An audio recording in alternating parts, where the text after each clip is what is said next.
Oke, coba bayangin deh, kalian lagi asik lari pagi, nikmatin udara segar, tiba-tiba sadar ada puluhan kamera ngarah ke kalian.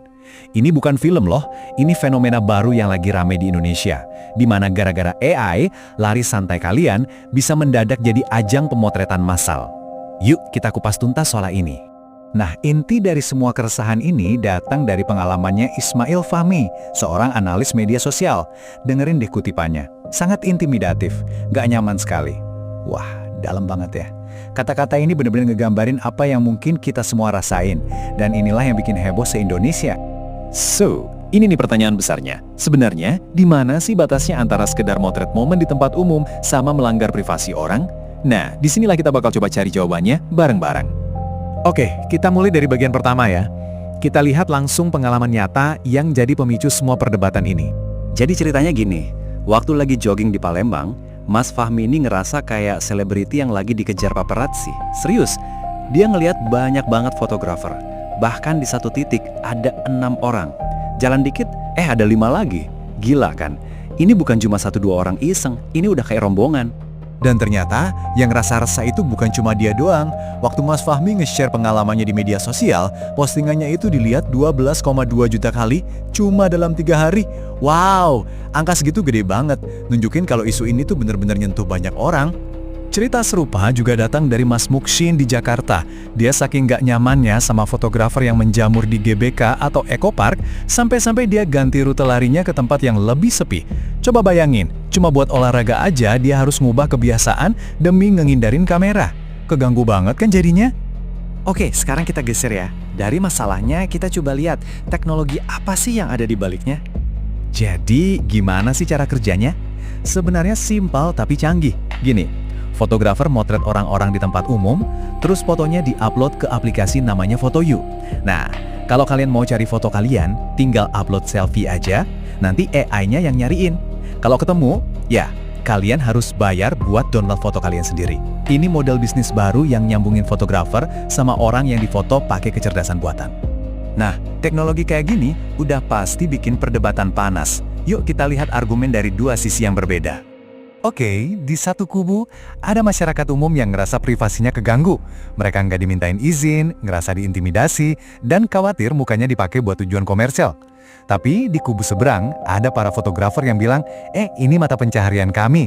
Mereka ngerasa udah ngeramein tempat umum, bantu UMKM, dan mereka juga bilang kok, kalau ada yang nolak, ya nggak akan dipotret. Oke, cukup soal perasaan dan argumen ekonomi. Sekarang kita masuk ke area yang lebih serius, hukum. Gimana sih aturannya soal ini? Ini nih pertanyaan intinya. Legal nggak sih motret dan jual foto muka orang tanpa izin?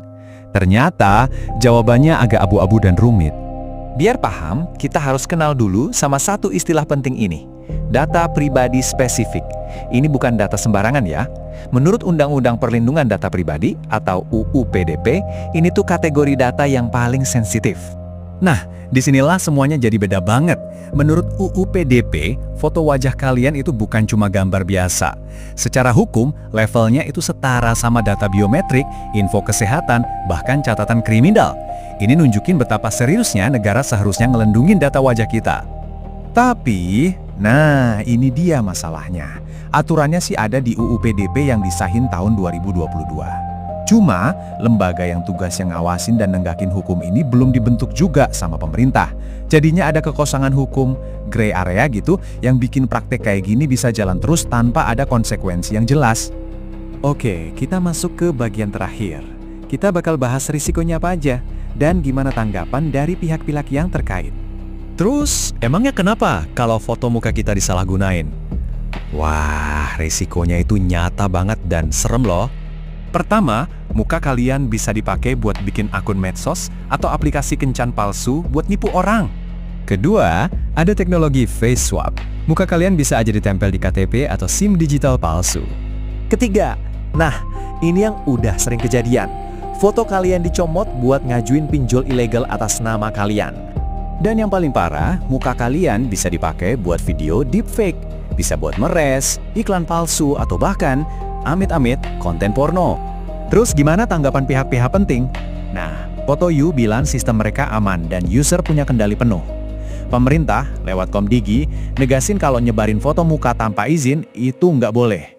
Sementara DPR ngakuin ini resiko serius dan minta ada dialog buat aturan main yang etis. Jadi ya, semua sadar ada masalah, tapi solusinya masih digodok. Sebenarnya, kasus di Indonesia ini cuma sepotong kecil dari puzzle yang lebih besar. Ini jadi cerminan tantangan kita semua di seluruh dunia. Gimana caranya bikin aturan yang bisa ngejar laju teknologi yang larinya kencang banget? Dan ini semua ngebawa kita ke satu pertanyaan terakhir yang bikin mikir. Di era AI di mana wajah kita bisa dikenali dan didata dalam sekejap, siapa sih sebenarnya yang punya kendali atas wajah kita sendiri begitu kita keluar rumah? Coba deh kita renungkan.